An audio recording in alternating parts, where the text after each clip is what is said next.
ಎಲ್ಲರಿಗೂ ನಮಸ್ಕಾರ ಸ್ನೇಹಿತರೆ. ಬೆಳೆ ವಿಮೆ ಮಾಡಿಸಿದ ರೈತರಿಗೆ ಕೇಂದ್ರ ಸರ್ಕಾರದಿಂದ ಭಾರಿ ದೊಡ್ಡ ಗುಡ್ ನ್ಯೂಸ್. ಈಗಾಗಲೇ 1ನೇ ಕಂತಿನ ಹಣ ಪಡೆದ ರೈತರಿಗೆ ಕೇಂದ್ರ ಸರ್ಕಾರದಿಂದ 2ನೇ ಕಂತಿನ ಹಣ ಬಿಡುಗಡೆ. ರಾಜ್ಯದಲ್ಲಿ ಪ್ರಧಾನಮಂತ್ರಿ ಫಸಲ್ ಬಿಮಾ ಯೋಜನೆ ಅಡಿಯಲ್ಲಿ ರೈತರು ತಮ್ಮ ಬೆಳೆಗಳಿಗೆ ಬೆಳೆ ವಿಮೆ ಮಾಡಿಸಿದ್ದರು.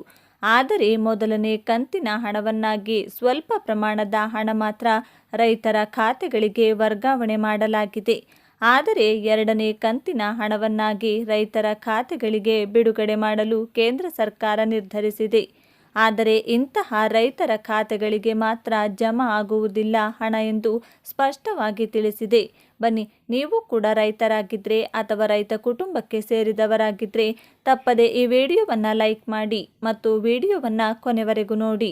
ಬನ್ನಿ, ಹಾಗಾದರೆ ರೈತರಿಗೆ 2ನೇ ಕಂತಿನ ಬೆಳೆ ವಿಮೆ ಪರಿಹಾರ ಹಣವನ್ನು ಯಾವ ದಿನಾಂಕದಂದು ನಮ್ಮ ಖಾತೆಗಳಿಗೆ ಜಮಾ ಆಗುತ್ತದೆ ಹಾಗೂ ಎಂತಹ ರೈತರ ಖಾತೆಗಳಿಗೆ ಹಣ ಬರಲ್ಲ ಅಂತ ತಿಳಿಸಲಾಗಿದೆ ಎನ್ನುವ ಕಂಪ್ಲೀಟ್ ಮಾಹಿತಿಯನ್ನು ನೋಡೋಣ. ರಾಜ್ಯದಲ್ಲಿ ಅನೇಕ ಕಡೆ ಬೆಳೆ ನಷ್ಟದ ಬಗ್ಗೆ ಕೇಂದ್ರಕ್ಕೆ ಅನುದಾನ ಕೋರಿ ಸಿಎಂ ಸಿದ್ದರಾಮಯ್ಯ ಅವರ ನೇತೃತ್ವದಲ್ಲಿ ಮನವಿ ಪತ್ರ ಬರೆದಿತ್ತು. ಇತ್ತೀಚೆಗಷ್ಟೇ ಬೆಳೆ ವಿಮೆ ಪರಿಹಾರ ನಿಧಿಗೆ ರಾಜ್ಯ ಬಯಸಿದ್ದ ಪ್ರಮಾಣದಷ್ಟು ಮೊತ್ತವನ್ನು ನೀಡದೆ ಸ್ವಲ್ಪ ಭಾಗ ಮಾತ್ರವೇ ಕೇಂದ್ರದಿಂದ ಮಂಜೂರಾಗಿತ್ತು. ಈ ನಡುವೆ ರಾಜ್ಯ ಸರ್ಕಾರವು ಮೊದಲ ಕಂತಿನ ಬೆಳೆ ವಿಮೆ ಈಗಾಗಲೇ ಬಿಡುಗಡೆ ಮಾಡಿದ್ದು, ಇದೀಗ 2ನೇ ಕಂತಿನ ಹಣ ಬಿಡುಗಡೆ ಮಾಡುವ ಮುನ್ನವೇ ಕೇಂದ್ರದ ಸ್ವಲ್ಪ ಭಾಗ ಅನುದಾನ ಸಿಕ್ಕಿದ್ದು, ಪಿಎಂ ಫಸಲ್ ಬಿಮಾ ಯೋಜನೆ ಅಡಿಯಲ್ಲಿ ರೈತರ ಖಾತೆಗೆ ಹಣ ಜಮೆಯಾಗಲಿದೆ. ರೈತರಿಗೆ ಕೃಷಿ ಉದ್ದೇಶ ಈಡೇರಿಸುವ ದೃಷ್ಟಿಯಿಂದ ಈ ಬೆಳೆ ವಿಮೆ ಪರಿಹಾರ ವಿಧಾನ ಜಾರಿಗೆ ತರಲಾಗಿದೆ. ಇದರ ಹೆಸರೇ ಸೂಚಿಸುವಂತೆ ಬೆಳೆ ನಷ್ಟ ಕಂಡು ಬಂದಂತಹ ಸಂದರ್ಭದಲ್ಲಿ ಅನುದಾನದ ಮೂಲಕ ಪರಿಹಾರ ಮೊತ್ತ ರೈತರ ಖಾತೆಗೆ ಜಮಾ ಮಾಡಲಾಗುತ್ತದೆ.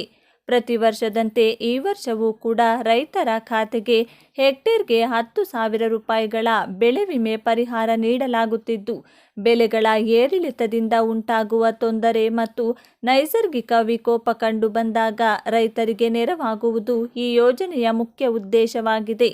ಬೆಳೆ ವಿಮಾ ಖಾರಿಫ್ ವಿಮಾ ಪರಿಹಾರ ನಿಧಿ 2004ರ ಅಡಿಯಲ್ಲಿ 75%ನಷ್ಟು ವಿಮಾ ಮೊತ್ತವನ್ನು ರಾಜ್ಯದ ಪ್ರಮುಖ ಜಿಲ್ಲೆಗಳಲ್ಲಿ ಆಯ್ದ ಭಾಗಗಳಿಗೆ ಪಟ್ಟಿಯಲ್ಲಿ ಹೆಸರು ಇದ್ದರೆ ಕೂಡಲೇ ಹಣ ಮಂಜೂರಾಗಲಿದೆ. ಪ್ರವಾಹ ಹಾನಿ, ಹವಾಮಾನ ವೈಪರೀತ್ಯಗಳಿಂದ ಮತ್ತು ಮಾರುಕಟ್ಟೆಯ ಅಸಮತೋಲನ ಸಂದರ್ಭದಲ್ಲಿ ಈ ಬೆಳೆ ದಿನೇ ಪರಿಹಾರ ಮೊತ್ತ ನೀಡಲಾಗುತ್ತದೆ. ಈ ಬಾರಿ 2ನೇ ಕಂತಿನ ಬೆಳೆ ವಿಮಾ ಪರಿಹಾರ ಮೊತ್ತವು ಮೇ 9ರಿಂದ 15ರ ಒಳಗೆ ರೈತರ ಖಾತೆಗೆ ಹಣ ಜಮೆ ಆಗಲಿದೆ ಅಂತ ಮಾಹಿತಿಯ ಮೂಲಗಳು ಈ ಬಗ್ಗೆ ಮಾಹಿತಿಯನ್ನು ನೀಡಿವೆ. ಆತ್ಮನಿರ್ಭರ ನಿಧಿ ಎನ್ನುವ ಯೋಜನೆಯನ್ನು ಬೀದಿ ವ್ಯಾಪಾರಿಗಳಿಗೆ ಸಾಲ ನೀಡುವ ಸಲುವಾಗಿ ಆರಂಭಿಸಲಾಗಿದ್ದು, ಕೇಂದ್ರ ಸರ್ಕಾರ ಈ ಮೂಲಕ ಸ್ವನಿಧಿ ಯೋಜನೆಯನ್ನು ಪರಿಚಯಿಸಿದೆ. ಇದರ ಅಡಿಯಲ್ಲಿ ಯಾವುದೇ ರೀತಿಯ ಗ್ಯಾರಂಟಿ ಪಡೆದುಕೊಳ್ಳದೆ ಸರ್ಕಾರ ವ್ಯಾಪಾರ ಮಾಡುವವರಿಗೆ ಸಾಲ ಸೌಲಭ್ಯ ಒದಗಿಸುತ್ತದೆ. ಈ ಯೋಜನೆಯ ಪ್ರಯೋಜನ ಪಡೆದುಕೊಳ್ಳುವುದು ಹೇಗೆಂದು ನೋಡೋಣ ಬನ್ನಿ. ಪ್ರಧಾನಮಂತ್ರಿ ಸ್ವನಿಧಿ ಯೋಜನೆ. ಕೋವಿಡ್-19 ಬಳಿಕ ದೇಶದಲ್ಲಿ ಬೀದಿಗಳಲ್ಲಿ ವ್ಯಾಪಾರ ಮಾಡುವವರಿಗೆ ಆರ್ಥಿಕವಾಗಿ ಸಾಕಷ್ಟು ಸಮಸ್ಯೆ ಎದುರಿಸುವಂತಾಯಿತು. ನಂತರ ನಾವು ಸುಧಾರಿಸಿಕೊಳ್ಳುವುದಕ್ಕೆ 2 ವರ್ಷಗಳ ಸಮಯವೇ ಬೇಕಾಯಿತು. ಇನ್ನು ಹೀಗೆ ಸಂಕಷ್ಟ ಅನುಭವಿಸಿದವರಲ್ಲಿ ಬೀದಿ ವ್ಯಾಪಾರಿಗಳೇ ಜಾಸ್ತಿ ಎನ್ನಬಹುದು.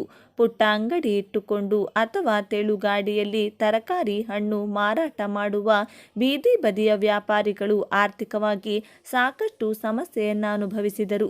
ಮತ್ತೆ ಅವರು ತಮ್ಮ ವ್ಯಾಪಾರವನ್ನು ಆರಂಭಿಸಬೇಕು ಅಂದರೆ ಅದಕ್ಕೆ ಬಂಡವಾಳ ಬೇಕು. ಈ ಬಂಡವಾಳಕ್ಕಾಗಿ ಲೋಕಲ್ ಶ್ರೀಮಂತ ವ್ಯಕ್ತಿಯ ಬಳಿ ಅತಿ ಹೆಚ್ಚು ಬಡ್ಡಿಗೆ ಸಾಲ ಪಡೆದುಕೊಳ್ಳುವಂತಾಯಿತು.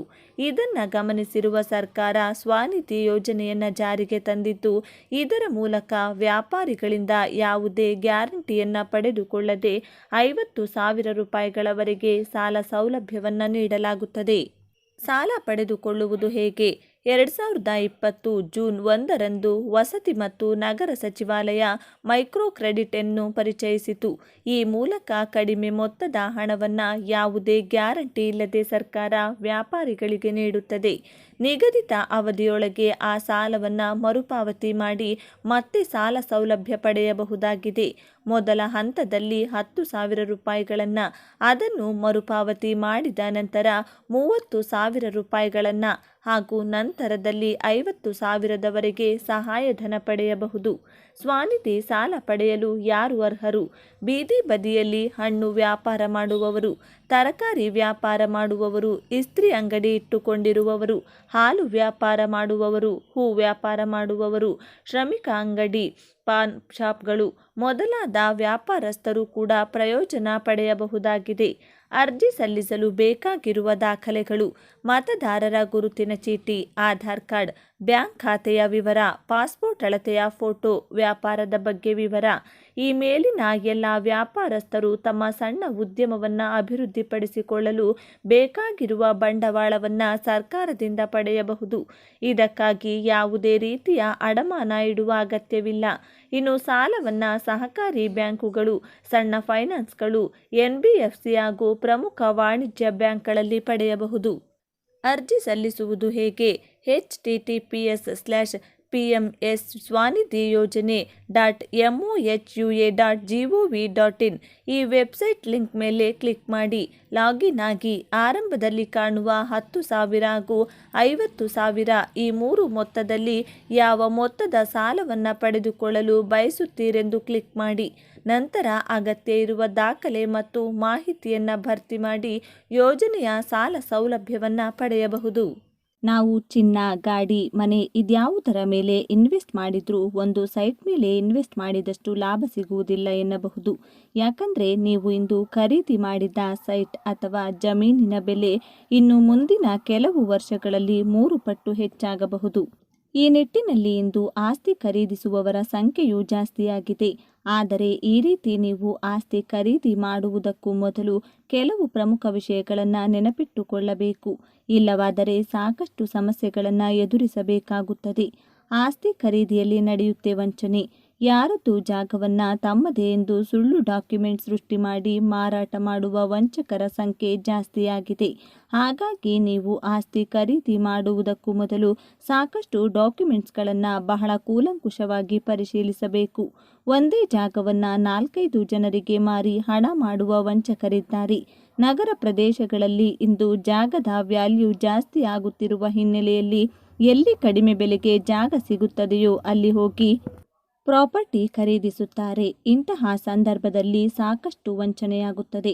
ವಂಚನೆ ತಡೆಗಟ್ಟಲು ಈ ಡಾಕ್ಯುಮೆಂಟ್ಸ್ ಚೆಕ್ ಮಾಡಿ.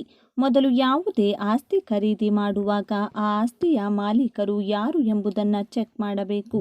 ಅವರಿಗೆ ಆ ಸೈಟ್ ಅಥವಾ ಜಮೀನು ಹೇಗೆ ಬಂದಿದೆ, ಅದರ ಬಗ್ಗೆ ಯಾವುದೇ ರೀತಿಯ ಕಾಗದ ಪತ್ರ ಇದೆಯೇ ಎಂಬುದನ್ನು ಪರಿಶೀಲಿಸಬೇಕು. ಇನ್ನು ಸಾಕಷ್ಟು ಬಾರಿ ಉಡುಗೊರೆಯಾಗಿ ಸೈಟ್ ಸಿಗಬಹುದು. ಅಂಥ ಸಂದರ್ಭದಲ್ಲಿ ಅವರಿಗೆ ಯಾವ ರೀತಿ ಸೈಟ್ ಸಿಕ್ಕಿತ್ತು ಎಂಬುದನ್ನು ತಿಳಿದುಕೊಳ್ಳಿ. ಇಲ್ಲವಾದರೆ ಅವರು ವಂಚನೆ ಮಾಡಿ ತೆಗೆದುಕೊಂಡ ಸೈಟ್ ಆಗಿದ್ದರೆ ಮುಂದೆ ಅದರಿಂದ ಸಮಸ್ಯೆ ಅನುಭವಿಸುವುದು ನೀವೇ. ಆನ್ಲೈನ್ನಲ್ಲಿ ಆಸೆಗೆ ಸಂಬಂಧಪಟ್ಟ ಎಲ್ಲ ದಾಖಲೆಗಳನ್ನು ಅಪ್ಡೇಟ್ ಮಾಡಿದ್ದಾರಾ ಎಂಬುದನ್ನು ಚೆಕ್ ಮಾಡಿ. ನೀವು ಖರೀದಿಸುವ ಆಸ್ತಿಯ ಮೇಲೆ ಯಾವುದಾದರೂ ಕ್ರಿಮಿನಲ್ ಮೊಕದ್ದಮೆ ಅಥವಾ ಸಾಲ ಇದೆಯಾ ಎಂಬುದನ್ನು ಪರಿಶೀಲಿಸಿ. ಆಸ್ತಿ ನೋಂದಣಿ ಸಮಯದಲ್ಲಿ ಮ್ಯೂಟೇಷನ್ ಪತ್ರ ಚೆಕ್ ಮಾಡುವುದನ್ನು ಮರೆಯಬೇಡಿ. ಒಟ್ಟಿನಲ್ಲಿ ನೀವು ಖರೀದಿಸುವ ಆಸ್ತಿ ಬಗ್ಗೆ ಸಂಪೂರ್ಣ ಮಾಹಿತಿಯನ್ನು ತಿಳಿದುಕೊಳ್ಳಿ. ಎಲ್ಲ ರೀತಿಯ ಕಾಗದ ಪತ್ರಗಳನ್ನು ಪರಿಶೀಲಿಸಿ. ಡಾಕ್ಯುಮೆಂಟ್ಸ್ ಇಲ್ಲದೇ ಇರುವ ಆಸ್ತಿಯನ್ನು ಅತಿ ಕಡಿಮೆ ಬೆಲೆಗೆ ಮಾರಾಟ ಮಾಡಿದರೂ ಕೂಡ ಖರೀದಿಸಬೇಡಿ. ಮುಂದಿನ ದಿನಗಳಲ್ಲಿ ನೀವು ಸಮಸ್ಯೆ ಅನುಭವಿಸಬೇಕಾಗುತ್ತದೆ. ಹಾಗಾಗಿ ಬಹಳ ಎಚ್ಚರಿಕೆಯಿಂದ ಮುತುವರ್ಜಿಯಿಂದ ಆಸ್ತಿ ಖರೀದಿ ಮಾಡಿ.